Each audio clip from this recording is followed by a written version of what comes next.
तो स्वागत है आपका सिविल साथी हमारे यूट्यूब चैनल पे। जैसा कि आप सभी को पता है कि अभी 68th का रिजल्ट आया है, तो हमने उसके भी इंटरव्यू करे हैं, जल्दी ही वो चैनल पे अपलोड करेंगे।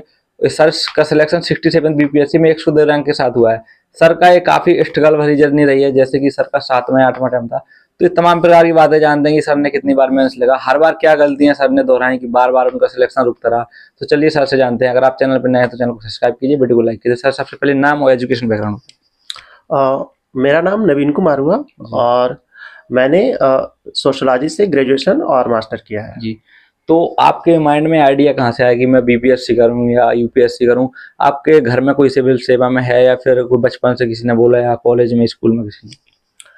अ, मेरे पापा पढ़े लिखे हैं, तो उन्होंने ही मोटिवेट किया था कि मैं सिविल सेवा की तैयारी करूं। तो शुरुआत तो यूपीएससी से हुई, लेकिन जब 2-3 अटेम्प्ट नहीं हुए तो मैं बीपीएससी की ओर मूव किया और फिर मैं बीपीएससी पे ही रेगुलर वो कंसंट्रेटेड रहा। जी। तो सर बात करें अटेम्प्ट की, तो आपने जैसे कि बताया मैं 7 अटेम्प्ट दे चुका हूँ। तो कितनी बार आपने मेंस लिखा? कितनी बार इंटरव्यू तक पहुँचे? मैं 60-62 बीपीएससी से रेगुलर मेंस दे रहा हूँ और ये 67वीं मेरा चौथा इंटरव्यू था और अ, इसमें फिर लास्टली मेरा फिर चयन हुआ। जी। तो जैसे कि आपने बताया कि आप लगातार 62वीं 63वीं दे रहे हो मेंस, 4 बार इंटरव्यू दे चुके हो।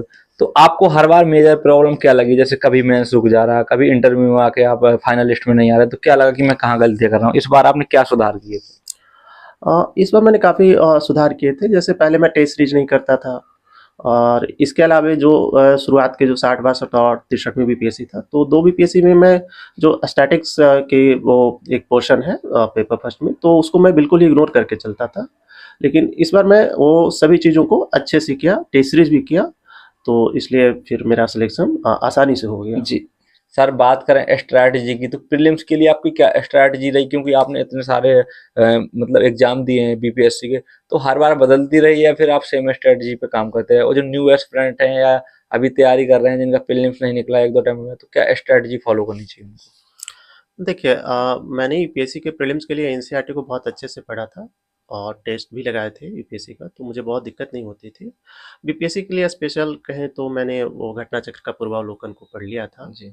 और साथ में जो लूसेंट बुक है तो उसको कर लेता था और बिहार स्पेशल की जो बुक आती है और घटना चक्र की जो करंट अफेयर्स की कंपाइलेशन आता है 8 से 10 महीने का, तो इतना कर लेता था लास्ट में, तो जी। चीज़ें आसान हो जाती जी। थी। रही बात जो नए बच्चे हैं उनको क्या करना चाहिए, तो उनको एनसीईआरटी को बहुत अच्छे से पढ़ना चाहिए, क्योंकि अब जो बीपीएससी का प्रीलिम्स का जो क्वेश्चन का स्टैंडर्ड है वो काफ़ी बढ़ चुका है जी। और उस एनसीईआरटी के साथ उनको घटना चक्र का जो पूर्वावलोकन है उसको अच्छे से पढ़ना चाहिए, साथ में लूसेंट और बिहार स्पेशल और करंट अफेयर्स को अच्छे से फोकस करना जी। चाहिए।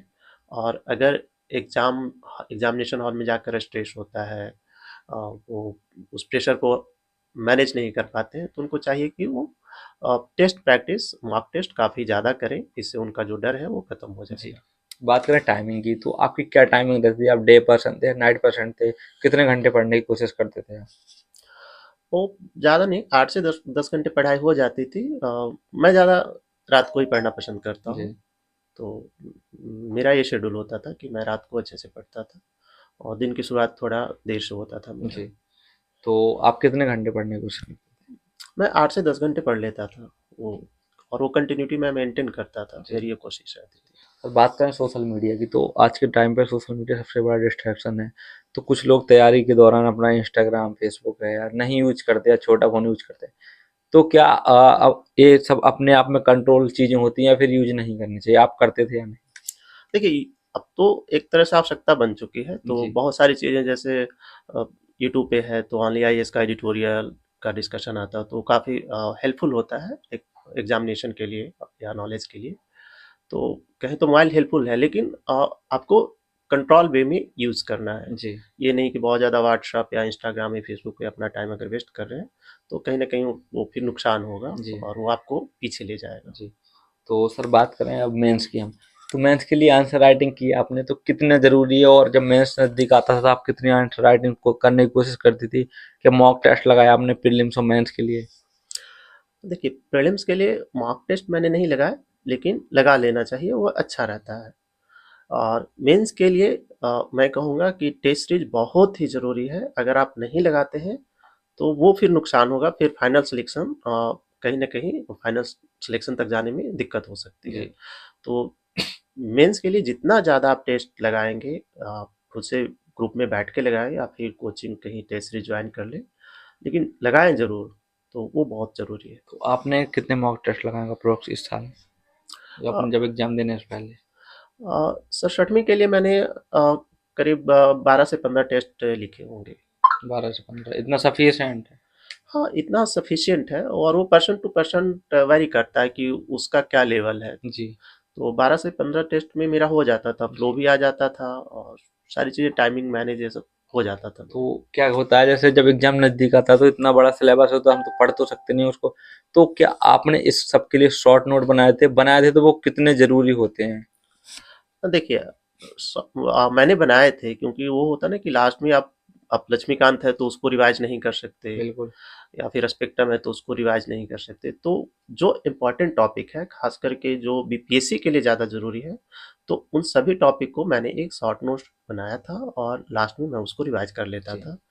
और करेंट अफेयर्स का जो होता है विजन 365 को मेन सोर्स एज यूज करता था, तो उसमें भी जो इम्पोर्टेंट टॉपिक होते थे उसको एक नोट्स बना लेता जी। था।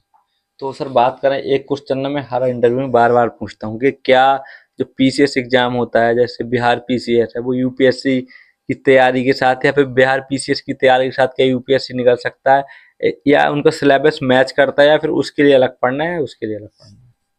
देखिए, अगर जहाँ तक मेरा अनुभव रहा है कि अगर आप यूपीएससी की तैयारी करते हैं और यूपीएससी की तैयारी आपकी अच्छी है, तो फिर बीपीएससी करना बहुत मुश्किल नहीं है। वो 20 to 30% थोड़ा सा एक्स्ट्रा करना पड़ता है प्रीलिम्स और मेंस के लिए। अगर उतना कर लेते हैं तो आपका इजीली बीपीएससी हो जाएगा। लेकिन आप बीपीएससी पे सिर्फ फोकस है तो यूपीएससी फिर बहुत कठिन है। जी। तो आपने यूपीएससी के भी अटेम्प्ट दिए हैं? हाँ जी, मैं दिया हूँ। तो कितने, क्या रिजल्ट रहा उनका? और मैं मेंस लिखा था बट वो इंटरव्यू कॉल तक नहीं आया। जी। और फिर बाद में 2-3 सालों से था कि बीपीएससी ही मेन बीपीएससी फोकस में जी। पे था। तो सर बात करें जैसे इंटरव्यू की, तो क्या आप इंटरव्यू के लिए अलग से मॉक इंटरव्यू दिए दिए तो कितने हेल्पफुल रहे? और आपने 4 बार इंटरव्यू दिया, कभी ऐसा हुआ कि सेम बोर्ड मिल गया हो तो बोला आप तो पिछले साल रहे हैं? नहीं, ऐसा कोई इंसिडेंट नहीं रहा कि सेम बोर्ड मिला है। और इंटरव्यू की तैयारी के लिए मॉक दे लेना चाहिए, उससे आपका बोलने का एक फ्लो बन जाता है, जो हिजिटेशन है खत्म वो हो फिर जाएगा। खत्म हो जाता है। तो मैंने मॉक दिए थे, परफेक्शन आईएएस में दिए थे और फिर एक दो जगह और दिए थे। जी। तो आप न्यूज़पेपर पढ़ते थे? हाँ, और जब रेगुलर तो नहीं हो पाता है, लेकिन जब मेंस रहता था तो मैं न्यूज़पेपर फॉलो करने जी। लगता तो था। मीडियम क्या था सर आपका? मेरा हिंदी मीडियम है। मीडियम था। तो कौन सा न्यूज़पेपर फॉलो करते थे, और कितना जरूरी है न्यूज़पेपर फॉलो करना? क्योंकि आजकल जो स्टूडेंट होते हैं वो कम ही न्यूज़पेपर फॉलो करते हैं, मोबाइल में देख लेते हैं, मंथली मैगजीन डायरेक्ट आती है, करंट अफेयर भी तो वहाँ से देखते देखिए, बहुत आवश्यक तो नहीं है। अगर आप मंथली मैगज़ीन भी पढ़ लेते हैं तो काम वहाँ से हो जाता है, लेकिन न्यूज़पेपर पढ़ते हैं तो उससे पर्सपेक्टिव थोड़ा ब्रॉड बनता है। हैं। जी। तो मैं दैनिक जागरण का जो राष्ट्रीय संस्करण है उसको फॉलो करता तो था। नोट्स बनाया क्या आपने इसका? नहीं, न्यूज़पेपर का नोट्स नहीं बनाता था। बहुत से लोग बनाते हैं। हाँ, अगर उनके पास टाइम है बना लेते हैं तो अच्छी बात है, जी। लेकिन मैं नहीं बनाता था। मैं न्यूज़पेपर पढ़ लेता था और फिर विजन की जो मैगज़ीन आती है मंथली, तो उसको फिर एक बार देख लेता था। रिवीजन कैसे करते थे आप, डेली, वीकली, या फिर मंथली?